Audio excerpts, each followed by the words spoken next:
What's up, guys? Today we are changing rear brake pads on this 2006 it's a E90. This is a BMW which goes from 2004 to 2013. That's the generation of this BMW. So we're doing the rear pads. I may show you rotors also. We'll see when we get there. I'm gonna go ahead and put these gloves on. First, you're gonna lift the car. You can see it's got a lift spot right up under there, and then you put your jack stand somewhere close by on a firm body place. I'll put my gloves on. It's a 17 millimeter. The bolts, the wheel bolts. I don't know why they use bolts, but you know, it's BMW is what it is. And it's a 17 millimeter. And here we go. Just had that car passing. All right, so 17 millimeter bolt. So we'll go ahead. I've lifted the car and then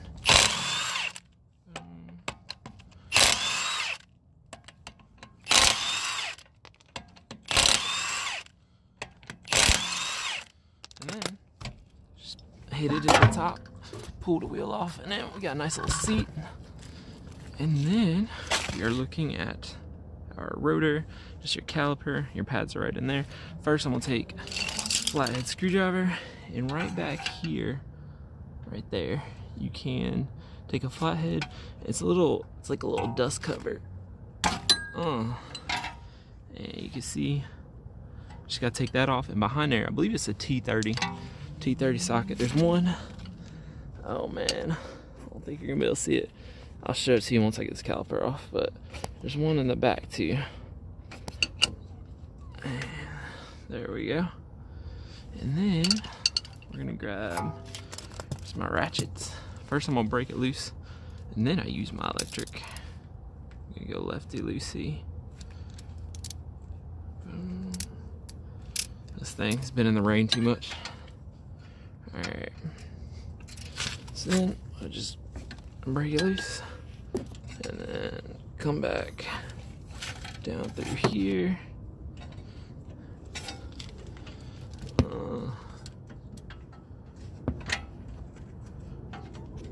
All right.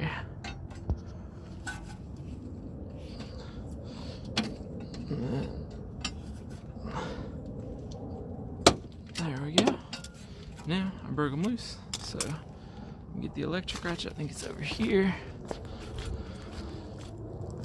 Boom, boom. And then always remember to keep these things in mind. A lot of times I always forget to put them back in and put the wheel back on. I'm like, dadgummit, I gotta put this back on. So just remember that also. Now I'm just gonna come back here and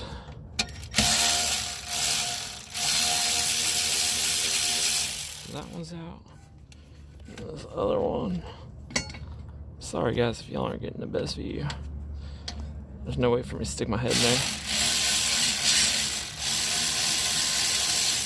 So now, once you get them out, next thing I'm gonna do, I'm take my flathead, I'm gonna come behind this thing.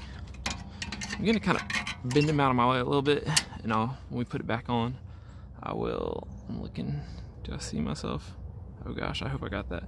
Basically, I just went behind here and I bent that spring a little bit out of the way, and then I come back here, and then from this point you could just kind of take it off like that, and then we can bend it back. We can bend it back. Once we are ready to put back together, we'll just take a pair of pliers and kind of bend this back straight, like you see that one right there. Now I'm gonna grab a hold of it, I'm gonna pull it forward, and this one, it's got these bolts back over here. And I'm gonna take the camera off so you can see what I'm talking about. Let's see. Boom, boom. So you can see. I'm gonna just get my screwdriver behind there, and then kind of pry them out a little bit. That'll give us some clearance. You can see over here. I can't even see it, but there's another one back up over right there. So you can do the same thing on that one, and then we'll be able to work this off. Okay, so next step. This side did not have the brake sensor. I'm just noticing that now. If it does have a brake sensor, which it probably will, I think it's for this car, it's the passenger side. But all it is a little brake sensor. It'll be stuck right up over there. and you'll just grab it with a pair of needle-nose pliers, grab, and then kind of pry and be easy. I say replace them every time anyways, so don't worry about breaking it. Link below in the video description for the brake sensors, and just order your new set. I think it's like 10-20 bucks for 2 of them or something like that. So now you have your brake sensor out. Also, mine was, the wire was kind of held on by this this piece right here, and this is just a bleeder valve, and this is just like a little rubber boot covering that bleeder valve. So they stuck the wire in there and then covered it up, so you can just kind of take it off and put it back on that way. Also, now we've got both of our caliper bolts done, and you can see I still can't take it off. A lot of times I try and pull it forward and then wiggle it off, but that wasn't enough. So take our flathead screwdriver, just kind of get in there a little bit, and start to pull. We're almost out. Come back here. And there we go. So I just compressed a little bit. Now we're going to leave that pad in, and we're going to grab our C-clamp, and then we're going to compress that piston back and put this somewhere good. You don't want it to fall. Alright.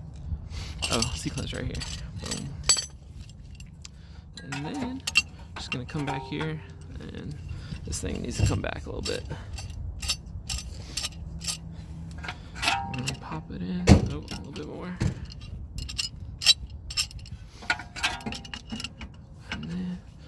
Try and hold it. Hopefully you can see what I'm doing. And then I'm gonna tighten it. It's gonna start to compress that piston back. No, I'm not. That's super great. It's not a super easy way of doing this. And then try and get it to where you can see it going back. It just moved a little bit. It's moving.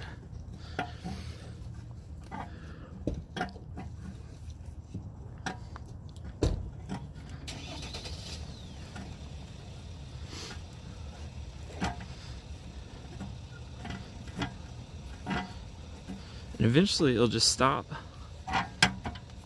That's it right there. So once it stops, don't try and keep forcing it, because you don't want to mess up your caliper. But that's pretty good right there. And now we can take this pad out. Boom. This thing's a little bigger. Pow. So take them out and get your new one. I'll put the new one in. And then I'll look at this rotor too. They're not changing the rotors. The minimum thickness for these particular rotors were 8.4 millimeters, and they measured at 9.3. If it's too hard to push in there, you can always take a pair of pliers and kind of squeeze those little spring things in, and it'll go in easier. It doesn't hurt anything to do that. So now we got that in. Our other pad sitting right here, and that caliper is not that heavy. It's not gonna hurt. It's sit there for a second. So take that off now. If you had to take the rotor off, it looks like there is, I don't know, maybe about 7 millimeter Allen socket. We'll go right there. And then if we look in the back, let's see. It looks like, I'm not touching it. There you go. Yeah. So it looks like maybe a 17. You got 1, 2. So you take those 2 bolts out, and then you're gonna take this caliper bracket off, and then you're gonna take that bolt out, and then in theory you're just gonna pull this rotor right off. If it doesn't come right off, which I imagine it won't, you're gonna take a big 4-pound hammer, bam, bam, bam, and that should break it up a little bit. You can also spray PB Blaster around the circle. Rust will build up and kind of hold it on there, and then you'll be able to remove the rotor. Now once you do that, you put it back on. Of course, put your little piece back on, put your bracket back on, get your 2 bolts on tight. Then we're back here with our caliper and new brake pad. So just gonna push these slide pins back, and you can, I don't know if it's a good idea to grease these or not, because the grease may make the rubber swell up because they're sitting inside of rubber. But we're gonna grab our other pad. You can grease the ends of these. I'm not too worried about it, but you know, it may help reduce noise, but may do nothing. So anyways, I'm gonna put that right there. I'll put this up over here, and hopefully if we compress it all the way back, it should just slide over. And if your slide pins are not pushed back, then it's gonna get hung up and it's not gonna go on either. So now we got it in there. Next thing I'm gonna do is I'm gonna grab my little hold down guy right here. And where is, let's see if we could just use these. Last time I used the vice grip, so just kind of twist it back in. That's looking pretty straight. And then kind of bend it down, because how much it goes down is like how much spring it has on it. We can see that's kind of lifted up a little bit. Oh, so what I do is I come before where it's lifted up right there, and then I just kind of grab it, kind of twist down. Looks even. We're almost there, guys. We're gonna come over here and bend it out a little bit. We just want to make it look like the other side. Boom. And that's close enough. It doesn't matter a whole bunch, just kind of close. So now we're gonna take it, put it back on like we took it out. And to do that, we're just gonna set it right down in there, and then we're gonna push, and then snap it back in there. Make sure it's in there good. And then we're gonna get our little caliper bolts, our slide pins, back on in there.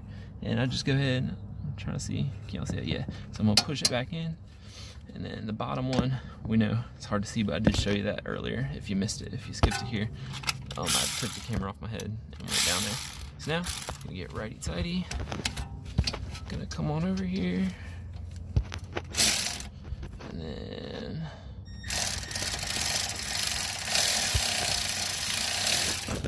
let me all right, so let's see now we got, it's a, oh yeah, let me make sure I told y'all that right earlier. It's actually T45, important, T45, not T30. So yeah, once you run that down, you run that all in, get your other one in. Remember the caps, don't forget your caps, because if you got this little sedan, it's gonna be real hard to reach up under there to stick it on after you got the tire on. So that is pretty much it. You're gonna tighten that down, and then we got your little spring back on. I'm looking at it, yep. And then put your wheel back on and tighten everything down, and you should be good to go. Before you drive the car, make sure you pump the brake pedal up, because if not, you won't have any brake pressure in the back. Well, you won't have any brake pressure at all, because when you push down, it's gonna be pushing fluid. So if you're on a hill, you're on something, you're gonna just run into whatever's in front of you or behind you. So anyways, remember, pump up the brake pedal, tighten everything up, and you're good to go. If this video helped you, don't forget to subscribe, like, and leave a comment down below. And again, video description below, there is links for tools and parts I used in today's video. Thank you guys for watching, and I'll see you next time.